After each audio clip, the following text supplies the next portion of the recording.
So today we will start about unit 2nd. In the unit 2nd we are going to start about the nutritional toxicology. Nutritional toxicology is all about what are the toxicant compounds which can lead to the adverse health effect on the human body. So in this unit we will discuss about certain vitamins, what are their nutrition limits, what should be the eatable limit which a human or a infant can be taken. So we will take certain limits also in the terms of ICMR, in the terms of Indian limits which are prescribed by the FSSAI also. So we will discuss vitamin A, vitamin B1, B12 and other vitamins, particularly vitamin D also. So let's start with the unit, and today's unit we will cover most of the things which are related about the toxic oriented. Okay, so we are begin with the presentation. So first of all, what is the objectives? So these are the objectives we are going to learn in this unit. First objective is about the what are the fact, means there are certain myths are also there. We should take this kind of the food and we should take this kind of the food. So first of all we would like to take what are the actual facts which are according to the regulating bodies such as your FSSAI, such as your ICMR, Indian Council of Medical Research. We will look into that thing. And second is our appropriate source and information. So what is the appropriate source which is right to take for a particular kind of person, whether it is infant, whether it is woman, whether it is male. So that we will also look. Then most important thing is our RDA. So RDA and toxicity, this is the most important topic, and we will discuss this topic in detail because this is the most important, because each and everybody has to be allowed certain dietary allowance. So that recommended dietary allowance is very important, and the relation between the RDA and the toxicity, how the graph of the particular RDA is affecting the toxicity, means we will discuss what is the graph actually, the graph which we have discussed in our earlier classes. Then we will discuss what is the inhibition and overdoses level. This is also important, overdoses level, because whenever we will come to the different vitamins like vitamin A, vitamin B and vitamin D, so we will discuss these vitamins and what are the different levels which must be taken by the particular person of these vitamins. Then we will discuss finally the conclusion.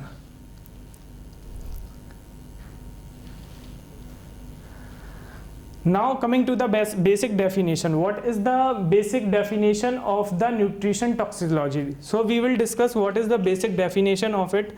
So in the basic definition we will say a product taken by the mouth contains a dietary ingredient and intended to supplement the diet. So this is the basic definition which says a product is taken by the mouth and that contains a dietary ingredient. So these ingredients are very important and which are intended to supplement the diet.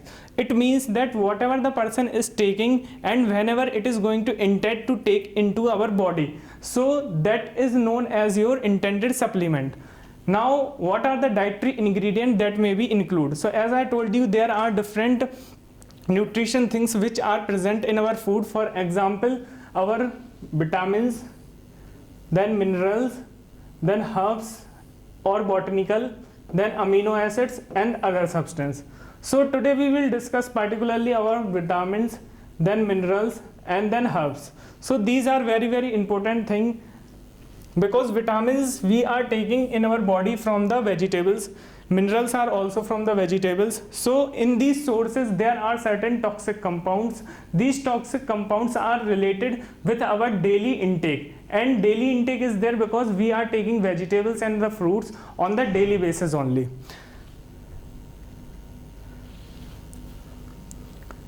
Now what are the reasons for use, means why we are using it, that is very important. Let's try to understand. There are certain products that are used. For example, there are supplements which generally people are taking. Then there are multivitamins, as you have heard about the multivitamins tablets are there which the people are taking, like your ginsengs are there, vitamin B1 and B12 tablets are there, so there are certain multivitamin tablet and the product which are available in the market, and we have to take these product according to the requirement of a particular person, and it would be prescribed by a particular doctor or ICMR or WHO, which is World Health Organization. Then we will also get to know what are the probiotics things. So we will also learn what are the probiotic things.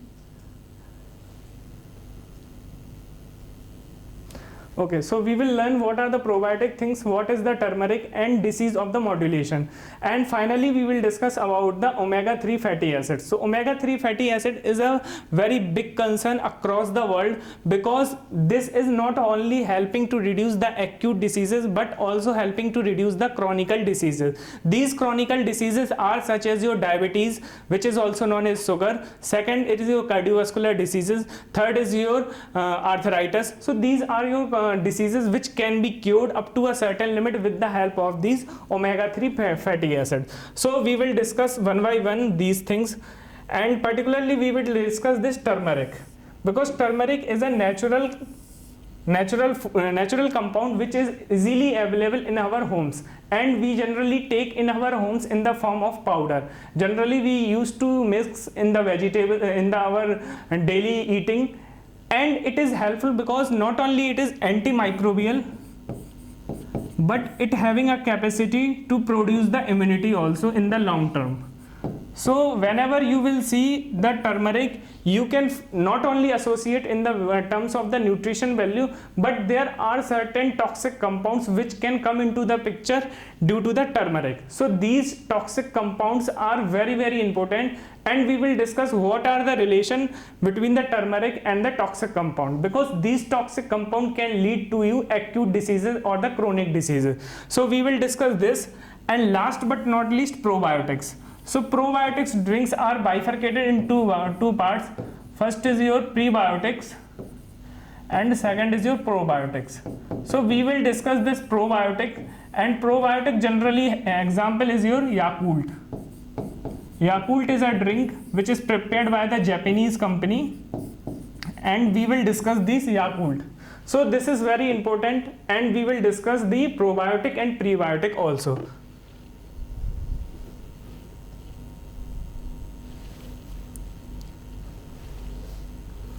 Now, why are we cautious? Why there are fiction? As I told you in the previous slide, that there are certain fictions, there are certain problems which the people are carrying, which the people are thinking about it. So these are the things, these are the cautious factors and the fact which we have to take care in our mind. So what are those? We will discuss one by one. First is the food contain the active chemical and the constituent. So everybody is thinking in the food there are lots of active chemicals, there are constituents which are providing not only energy, they are also providing us immunity, they are also providing us growth factors, proteins, vitamins, mineral, each and everything. So this is a fact which everybody is thinking.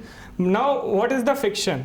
The fiction is about your supplements are the natural one. So what is the fiction? That whenever we will take the supplements, they are natural one. This is not true actually. Why it is not true? Because these supplements are nowadays manufactured from the chemical compounds. These chemical compounds may be in the form of your artificial chemicals. Sometimes they used to mix with the natural one also. For example, you know the example of the ginsengs. So ginsengs is a natural compound. There are another example also which has taken from the meat product or the meat items. So I will take into certain examples, but now you have to just understand these are the chemicals which are not only present in the natural, they have been taken from the artificial sources also. So this is the fiction which I have discussed now. Now what is the fact? The supplements may have diseases interactions. This you have to understand from the toxicology perspective.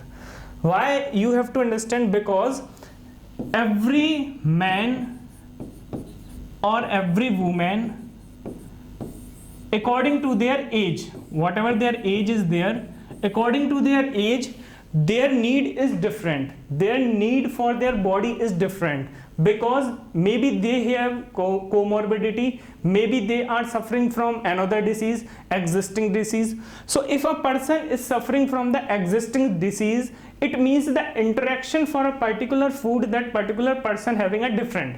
For example, let's say an example of a person or a woman who is suffering from diabetes, who having a sugar. So a woman having a sugar and a woman is normal. What is the difference between them? A woman suffering from sugar, it means the formation of the glucose in their body is very high. And when it is very high, it means there are certain problem associated. Let's take a woman has take the food, let's say sweet. When a woman has taken the sweet, what is the problem? The problem is associated with two things. First is digestion, second is reflection. So what is digestion, what is reflection? Digestion is means how much her body is able to absorb.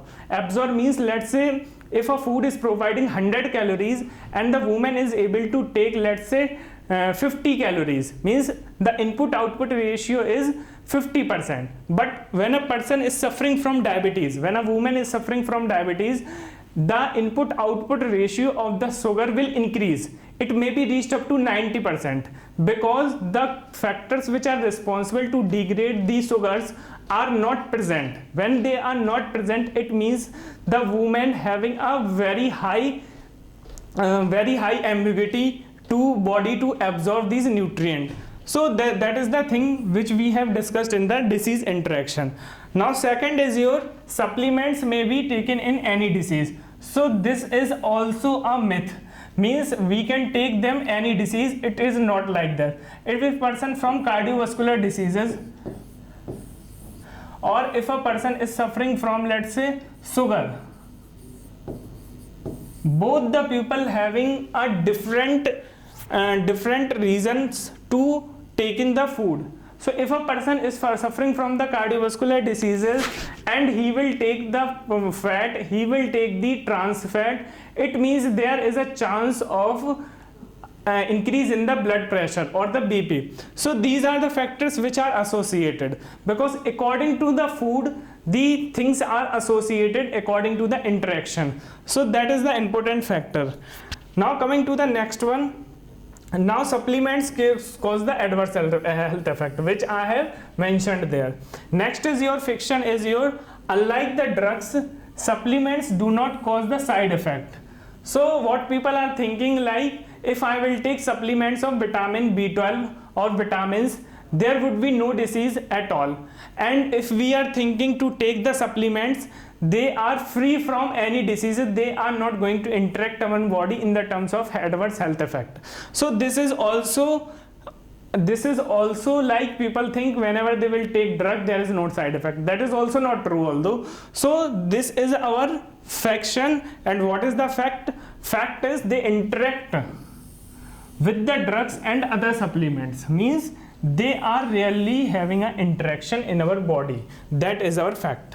So we are going to conclude from this slide, whatever we are thinking as a common person, that is not true actually, because we are listening from TV, we are listening from advertisement, we are listening from the different unauthentic sources. So all these things lead to think about that these sources are authentic, but actually they are not. So we have to understand the reality of the supplements. Now moving to the next slide, some other fact and fictions also there. So I will take these also according to the regulatory body, according to the need of the regulatory body, like such as your US FDA, which is Food Drug Administration. Second is your WHO, World Health Organization. Third is your FSSAI, Food Safety Standard Authority of India. Fourth is your ICMR, Indian Council of Medical Research. So we will take the regulations according to the norms of this body, what this body used to say, because these bodies are working into this fact to give this fact on the basis of their research. So let's try to understand some other fact. So first is your study the design for the supplements and trial often flawed and with the low number of the surrogate and markers often used. So I will tell you what are the surrogates, because this is an important keyword here. Maybe you have heard surrogatory mothers also. Surrogatory mothers also. So we will take this example. So what is the fact actually? This fact is telling about the study for the supplement trial. So whenever we are studying a particular drug or particular supplements on the human body, there must be a clinical trial. According to that clinical trial, we will choose certain people which having a certain age. Let's say I am selecting a person whose age is between 5 to 10 years, then 10 to 18 years, then 18 year to 30 year. I will select these three categories of the people, and I will select, let's say, 50 people for the one category, first category, then 30 people for the second category, and simultaneously 50 or 30 people for the third category. So I have made three category of the people. According to these three category, I will be giving them the supplements. These supplements, which is generally known as your trials, and these trials can be your clinical trials. Clinical trial. And these clinical trials are allowed by WHO, World Health Organization, ICMR, Indian Council of Medical Research, and also FSSAI in some cases. So these are the clinical trials which are allowed by the bodies. These bodies have allowed the clinical trial, and the person we have to choose according to these bodies. Whatever these bodies are saying, we have to follow the norms like number of the people, age, gender, sex. So we have to choose according to the norms given by the World Health Organization, ICMR and FSSAI. So these are the things. Now fiction, next fiction is about supplements are as well as studies. So we are thinking every supplements used to study thoroughly. That is also not true. So what is the fact? Supplements are considered as a food. So nowadays what is the thing? Everybody is thinking like if we are taking the vitamins tablet daily, it becomes our food because they are helping us. So it's also a very big myth. We cannot substitute our food with the tablets. We cannot substitute the food with the supplements, because supplement has a role of a particular problem, particular concern, particular cause. So which can fulfill only one problem at a one time. But food having a holistic approach. Food not only fulfill all the causes, but food will help you to give you holistic health also. So we cannot substitute food with the supplements. So that is also a very important thing. Now we will move to the next slide, because this thing I have also taken, right? These things should be FDA approved. So recently, if you hearding about the coronavirus, there are possibility like hydrochloroquine was one of the considered factor. But unless and until it was not authorized by the FDA, which is American body, Food Drug Administration, nobody was able to give in the hospitals, because unless and until you do not have approval of this body, you cannot give to the common person or the common people.